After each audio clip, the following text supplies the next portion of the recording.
قرآن پاک کی حیثیت۔ آج سے 1400 سال پہلے سرزمین عرب میں ایک انسان نے 40 برس کی عمر میں مکہ میں یہ دعویٰ کیا کہ میں اس دنیا میں اللہ کے نمائندے کی حیثیت سے بھیجا گیا ہوں۔ اس انسان کو ہم محمد صلی اللہ علیہ وسلم کی حیثیت سے جانتے اور پہچانتے ہیں۔ چنانچہ رسالت کے اعلان کے بعد ہم آپ صلی اللہ علیہ وسلم نے ساری زندگی جو کچھ بھی ہمیں دین کی حیثیت سے پیش کیا، اس کا نام اسلام ہے۔ آپ صلی اللہ علیہ وسلم سے ہمیں یہ دین 2 صورتوں میں ملا ہے، یعنی قرآن مجید اور سنت رسول صلی اللہ علیہ وسلم۔ قرآن مجید اس کتاب کا نام ہے جسے اللہ کے حکم سے جبرائیل نے رسول اللہ صلی اللہ علیہ وسلم پر نازل کیا۔ یہ کتاب 30 سال کے عرصے میں حضور پاک پر نازل ہوتی رہی اور پایہ تکمیل کو پہنچی۔ یہ کتاب دین اسلام کی بنیاد دستاویز ہے جس میں رد و بدل اور کمی بیشی ناممکن ہے۔ اس دنیا میں قرآن مجید کی حیثیت فرمان یعنی حق و باطل کے معیار کی ہے۔ جس عقیدہ و عمل کو یہ حق قرار دے وہ حق ہے، اور جس فکر و عمل کو یہ غلط قرار دے وہ غلط ہے۔ گویا قرآن مجید اسلام کی کسوٹی ہے۔ سورہ فرقان میں اللہ تعالیٰ کا ارشاد ہے، بڑی بابرکت ہے وہ ذات جس نے اپنے بندے پر حق باطل میں تمیز کرنے والی کتاب اتاری۔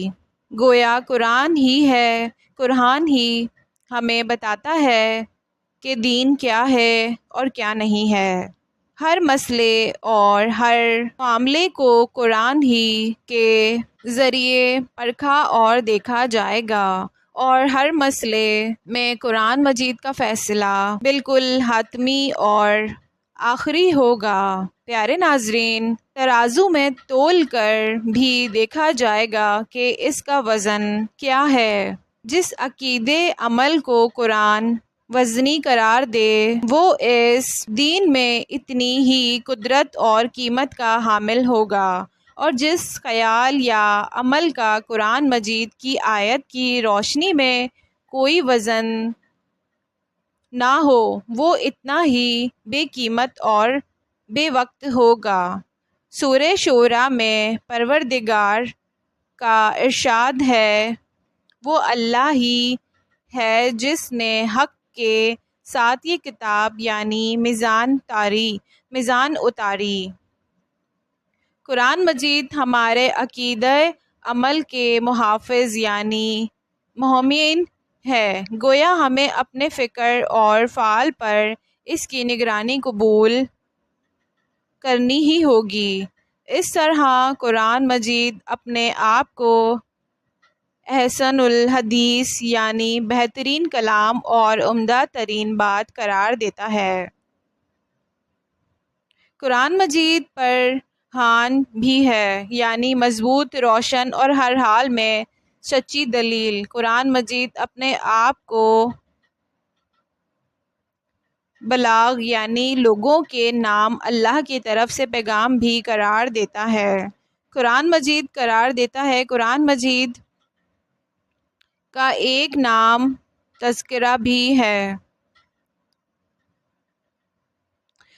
قرآن اپنے آپ کو حق قرار دیتا ہے۔